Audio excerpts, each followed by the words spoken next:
అనుదిన అరుణోదయ స్తుతి కార్యక్రమంలో మాతో పాటు అనుదినము క్రమం తప్పకుండా మనం ఉంటున్న ప్రాంతంలోనే దేవుని వాక్యాన్ని వింటూ దేవుని వాక్యంలో ఉన్న లక్షణాలను మనం జ్ఞాపకం చేసుకొని ఆయనను స్తుతిస్తున్న ప్రియ సహోదరులందరికీ యేసుక్రీస్తు నామములో వందనాలు తెలియచేస్తున్నాము. రండి, నేటి మన స్తుతి అంశము దేవుని ప్రేమ నిష్పక్షపాతము. ఈ లోకములో అనేక ప్రేమలు ఉన్నాయి, కానీ అందులో ఎంతో కొంత అన్నిటికన్నా మించిన ప్రేమ తల్లి ప్రేమ అంటారు. కానీ తల్లి విడిచిన వీళ్ళందరి ప్రేమ కన్నా ప్రభువు ప్రేమ, క్రీస్తు ప్రేమ, యేసు ప్రేమ వెలకట్టలేనిది, విలువైనది. అయితే ప్రేమలో కూడా పక్షపాతాలు, విపక్షాలు ఉంటాయి. కానీ యేసు ప్రభు వారి యొక్క నిష్పక్షపాతమైన ప్రేమను ఈ ఉదయకాలమందు 7 అంశాలు మనం జ్ఞాపకం చేసుకొని మనం ఆ 7 అంశాలని మన హృదయాల్లో పెట్టుకొని మనం దేవుణ్ణి స్తుతిద్దాం. యేసు ప్రభు వారి యొక్క నిష్పక్షపాతమైన ప్రేమను మనం జ్ఞాపకం చేసుకుందాం. మత్తయి సువార్త 9వ అధ్యాయం, మత్తయి సువార్త 9వ అధ్యాయం 13వ వచనం. మత్తయి సువార్త 9వ అధ్యాయం 13వ వచనం. అయితే నేను పాపులను పిలువ వచ్చితిని కానీ నీతిమంతులను పిలువ రాలేదు. ఆయన పాపులను పరిశుద్ధులను ఇద్దరినీ ప్రేమించాడు కదా. ఆయన ప్రేమ నిష్పక్షపాతం. ఆయన పాపులను పరిశుద్ధులను సమానంగా ప్రేమించాడు. 13వ వచనంలో అయితే నేను పాపులను పిలువ వచ్చితిని కానీ నీతిమంతుల్ని పిలువ రాలేదు. ఆయన అందరినీ ప్రేమించిన వాడుగా చూస్తూ ఉన్నాం. యోహాను సువార్త 15వ అధ్యాయంలో కూడా ఆ మాటని, ఆయన యొక్క ప్రేమను, పాపులను ఆయన ప్రేమించిన విధానాన్ని, పరిశుద్ధులను ఆయన ప్రేమించిన విధానాన్ని మనం జ్ఞాపకం చేసుకోవచ్చు. యోహాను సువార్త 15వ అధ్యాయం, యోహాను సువార్త 15వ అధ్యాయం 12వ వచనంలో నేను మిమ్మును ప్రేమించిన ప్రకారం మీరు ఒకరినొకడు ప్రేమించుటనియే దేవుని ఆజ్ఞ. అంటే మొదటిగా మత్తయి సువార్త 9వ అధ్యాయం 3వ వచనంలో నేను పాపులను పిలువ వచ్చి తినే కానీ అంటున్నప్పుడు పాపులను ఆయన ప్రేమించాడు. మరి పాపులను మాత్రమే ఆయన ప్రేమించి వదిలేయలేదు. ఏం చేస్తున్నాడు? యోహాను సువార్త 15వ అధ్యాయం 12వ వచనంలోకి వచ్చేసరికి ఆయన పరిశుద్ధులను కూడా ప్రేమిస్తున్నాడు. అంటే ఆయన ప్రేమ నిష్పక్షపాతం, ఆయన ప్రేమ వెలకట్టలేనిది, ఆయన ప్రేమలో ఏ దోషం లేదు, ఆయన ప్రేమలో ఏ తారతమ్యం లేదు. పరిశుద్ధుల్ని ప్రేమించాడు ఆయన, విశ్వాసులను పరిశుద్ధులను ప్రేమించాడు, ఆయన పాపులను ప్రేమించినట్లుగా చూస్తున్నాం. అందుకే దేవుడు లోకముని ఎంతో ప్రేమించినట్లుగా చూస్తున్నాం. రెండవ మాటగా చూసినట్లయితే ఆయన పాపులను ప్రేమించాడు, పరిశుద్ధులను ప్రేమించాడు. ప్రియులారా, యోహాను సువార్త 3వ అధ్యాయం, యోహాను సువార్త రెండవ మాటగా యోహాను సువార్త 3వ అధ్యాయం 10వ వచనం. యోహాను సువార్త 3వ అధ్యాయం 10వ వచనం. యేసు ఇట్లను నువ్వు ఇశ్రాయేలుకు బోధకుడివై ఉంటివని వీటిని ఎరుగవా అని మాటను మనం చూస్తున్నాం. అంటే పండితులను ఆయన ఇశ్రాయేలుకు బోధకుడివై ఉండి వీటిని ఎరుగువా అని మనం చూస్తున్నాం. అంటే అప్పుడు ఆ మాటను ప్రకారం మనం జ్ఞాపకం చేసుకుంటే అక్కడ పండితులను మనం జ్ఞాపకం చేసుకుంటూ ఉన్నాం. దానికి ముందు దాని వెనక మనం చదివినట్లయితే ఆయన పండితులను ప్రేమించిన వాడుగా మనం చూస్తూ ఉన్నాం. అపోస్తుల కార్యములు 4వ అధ్యాయం, అపోస్తుల కార్యములు 4వ అధ్యాయం 13వ వచనంలో వారు పేతురు యోహానును ధైర్యం చూచినప్పుడు వారు విద్య లేని పామరులను గ్రహించి ఆశ్చర్యపడి వారు యేసుతో కూడా ఉండిన వారని గుర్తెరిగిరి. అంటే పామరులను కూడా, ఇక్కడ మనం చదువుకున్న మాట అయితే పండితులను ఆయన ప్రేమించాడు. మరి ఇక్కడ పేతురు యోహానులను చూసినప్పుడు విద్య లేని పామరులు, పేతురు యోహానులకు అక్కడ వాక్యంలో ఏమనుంది? విద్య లేని పామరులను గ్రహించి కూడా యేసు ప్రభు వారు పేతురు యోహానును ప్రేమించినట్లుగా చూస్తాం. ఆయన ప్రేమ నిష్పక్షపాతం. ఆయన పాపులను ప్రేమించాడు, పరిశుద్ధులను ప్రేమించాడు. ఆయన పండితులను ప్రేమించాడు, పామరులను కూడా ప్రేమించినట్లుగా చూస్తూ ఉన్నాం. మూడవ మాట మార్కు సువార్త 10వ అధ్యాయం, మార్కు సువార్త 10వ అధ్యాయం 14వ వచనం. మార్కు సువార్త 10వ అధ్యాయం 14వ వచనంలో మనం చదువుకున్నట్లయితే యేసు అది చూచి కోపపడి చిన్న బిడ్డలు నా యొద్దకు రానియుడి, వారిని ఆటంకపరచవద్దు, దేవుని రాజ్యము ఇలాంటి వారిది. అంటే పిల్లలను కూడా దేవుడి వాక్యం ద్వారా ప్రేమిస్తున్నట్లుగా మనం చూస్తున్నాం. పిల్లల్ని ప్రేమిస్తున్న యేసు ప్రభు వారు, ఆయన ప్రేమలో ఏ కపటము లేదు, ఏ దోషము లేదు. మత్తయి సువార్త 9వ అధ్యాయం, మత్తయి సువార్త 9వ అధ్యాయం 36వ వచనంలో ఈ విధంగా రాయబడి ఉంది.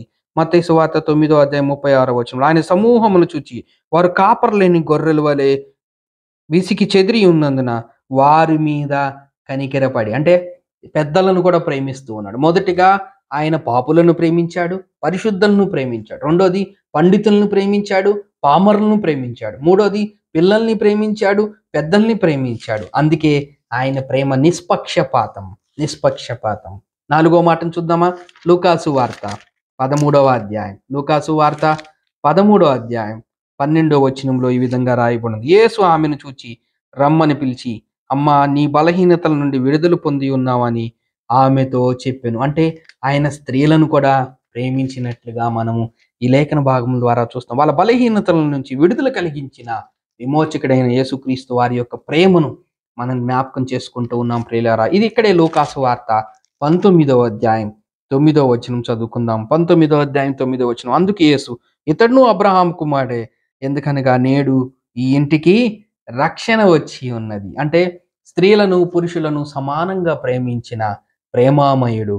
ఆయన ప్రేమ నిష్పక్షపాతం. 5వ మాటగా చూద్దాం. ఇక్కడే లూకాసు వార్త 6వ అధ్యాయం. లూకాసు వార్త 6వ అధ్యాయం 20వ వచనంలో ఈ విధంగా రాయబడి ఉంది. అంతటా ఆయన తన శిష్యుల తట్టు పారచూచి ఇట్లనెను, బీదలైన మీరు ధన్యులు, దేవుని రాజ్యము వారిది. అంటే బీదలను, దీనులను, దరిద్రులను ఆయన ప్రేమిస్తున్నట్లుగా మనం చూస్తూ ఉన్నాం. ఎంత ప్రేమ! ఆయన ప్రేమను మనం తలపోసుకుంటే మరి ధనికులను కూడా ప్రేమించాడా లేదా అని ఒక డౌట్ వస్తే చూద్దాం. చూడండి, మార్కు సువార్త 10వ అధ్యాయం 21వ వచనంలో ఈ విధంగా రాయబడి ఉంది. యేసు అతన్ని చూచి అతన్ని ప్రేమించి, నీకు ఒకటి కొదువుగా ఉన్నది, నీ వెళ్ళి నీకు కలిగినవన్నీ అమ్మి పేదలకిమ్ము, పరలోకమందు నీకు ధనం కలుగునని నీవు వచ్చి నన్ను వెంబడించుమని చెప్పాను. ఇక్కడ ఒక దృష్టాంతం మనందరికీ తెలిసిందే.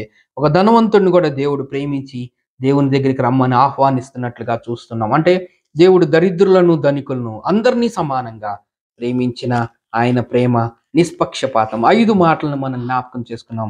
6వ మాటగా మనం చూసినట్లయితే మత్తయి సువార్త 11వ అధ్యాయం.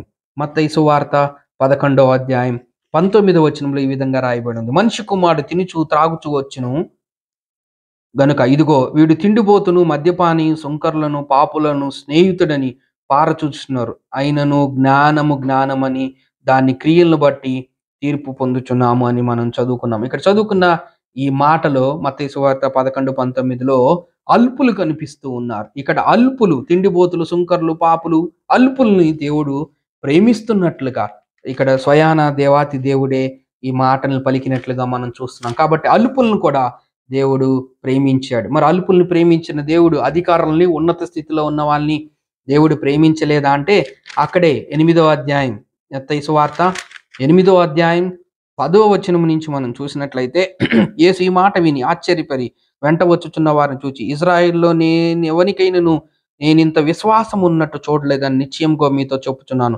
అనేకులు తూర్పు నుండి పడమటి నుండి వచ్చి అబ్రహాముతో కూడాను, ఇస్సాకుతో కూడాను, యాకోబుతో కూడాను పరలోకమందు కూర్చుందురు, కానీ రాజ్య సంబంధులు వెలుపటికి చీకట్లోకి త్రోయబడుదురు.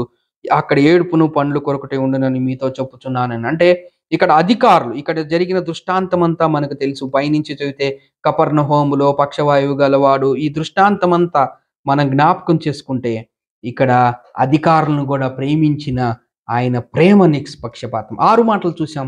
చివరిగా ఒక మాటను చూసుకొని మనం దేవుని స్తుతిద్దాం. యోహాను సువార్త 13వ అధ్యాయం. యోహాను సువార్త 13వ అధ్యాయం 1వ వచనం. యోహాను సువార్త 13వ అధ్యాయం 1వ వచనంలో ఈ విధంగా రాయి ఉంది. తాను ఈ లోకము నుండి తండ్రి యొద్దకు వెళ్ళవలసిన గడియ వచ్చినని యేసు పస్కా పండుగకు ముందే ఎరిగిన వాడై లోకములో ఉన్న తన వారిని ప్రేమించి, ఆయన మిత్రులను ప్రేమించినట్లుగా చూస్తున్నాం. తన వారిని అంటే మన మిత్రులని అనుకోవచ్చు. ఆయన తన వారిని కూడా ప్రేమించాడు. తన వారిని దూరపరిచిన వాడు కాదు. చివరిగా మనం చూసినట్లయితే మరి శత్రువులను ప్రేమించాడా లేదా అని చూసినట్లయితే శత్రువుల్ని ఎవరిని ప్రేమించరు. అందరం మనకి ఇష్టమైన వాళ్ళని, మిత్రుల్ని, తల్లిదండ్రులు, బంధువులు, మన అనుకునే వాళ్ళని ప్రేమిస్తాం, కానీ శత్రువుల్ని ఎవరిని ప్రేమించం. కానీ లూకాసు వార్త 23వ అధ్యాయం 34వ వచనంలో శత్రువును కూడా ప్రేమించిన ఆయన ప్రేమ నిష్పక్షపాతం. ఆయన ప్రేమ వెలవు కట్టలేనిది. చదువుదాం చూడండి 34. యేసు, తండ్రి, వీరేమి చేయుచున్నారో వీరెరుగురు గనుక వీరిని క్షమించుమని పలికిన ఒక గొప్ప మాట. ప్రపంచ చరిత్రలో తనను హింసిస్తున్న వారిని క్షమించిన ఆ ప్రేమామూర్తి, ఆయన ప్రేమ వర్ణనాతీతం. అప్పటికే ఆయనను దూషించారు, హేళన చేశారు, ఎగతాళి చేశారు, కొడాలతో కొట్టారు, ఆయన శరీరాన్ని గాయపరిచారు.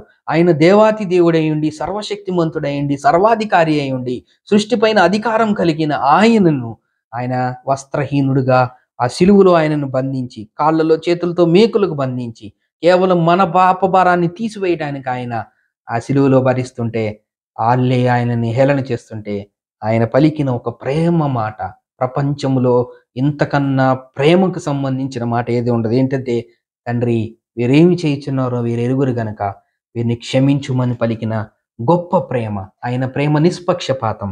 7 మాటలను జ్ఞాపకం చేసుకున్న ఈ ఉదయకాల సమయమందు ఈ అరుణోదయ స్తుతి కార్యక్రమంలో వీక్షిస్తున్న మనందరి పట్ల కూడా ఆయన ఒకప్పుడు దేవుడు లోకమును ఎంతో ప్రేమించాడు. ఆయన తన ప్రేమ పట్ల మనల్ని కనికరించి ఎక్కడో అగాధములో పాపపు లోకంలో వెళ్ళిపోవాల్సిన మనల్ని రక్షించుకొని ఆయన బిడ్డగా చేసుకున్నాడు. ఆయన ప్రేమను జ్ఞాపకం చేసుకుందాం. మొదటిగా ఆయన పాపులను ప్రేమించాడు, పరిశుద్ధుల్ని ప్రేమించాడు. రెండవదిగా ఆయన పండితుల్ని ప్రేమించాడు, పామరులను ప్రేమించినట్లుగా చూస్తున్నాం. మూడవది ఆయన పిల్లల్ని ప్రేమించాడు, పెద్దల్ని ప్రేమించాడు. నాలుగోది ఆయన స్త్రీలను ప్రేమించాడు, పురుషులను ప్రేమించాడు. 5 ఆయన దరిద్రుల్ని ప్రేమించాడు, ధనికుల్ని ప్రేమించాడు. 6 ఆయన అల్పుల్ని ప్రేమించాడు, అధికారులను ప్రేమించాడు. 7 చివరిదిగా ఆయన మిత్రుల్ని ప్రేమించాడు, శత్రువులను ప్రేమించాడు. మరి ముఖ్యంగా ఉదయకాలమందు ఈ స్తుతి కార్యక్రమంలో ఉంటున్న నిన్ను నన్ను ప్రేమించిన ఆ ప్రేమ, నిష్పక్షపాతమైన ఆ ప్రేమను జ్ఞాపకం చేసుకొని ప్రేమామయుడైన యేసుక్రీస్తుని మన హృదయారా స్తుతిద్దాం. దేవుడి కొన్ని లేఖన భాగములు మన కొరకు దీవించును గాక. ఆమేన్. పెద్ద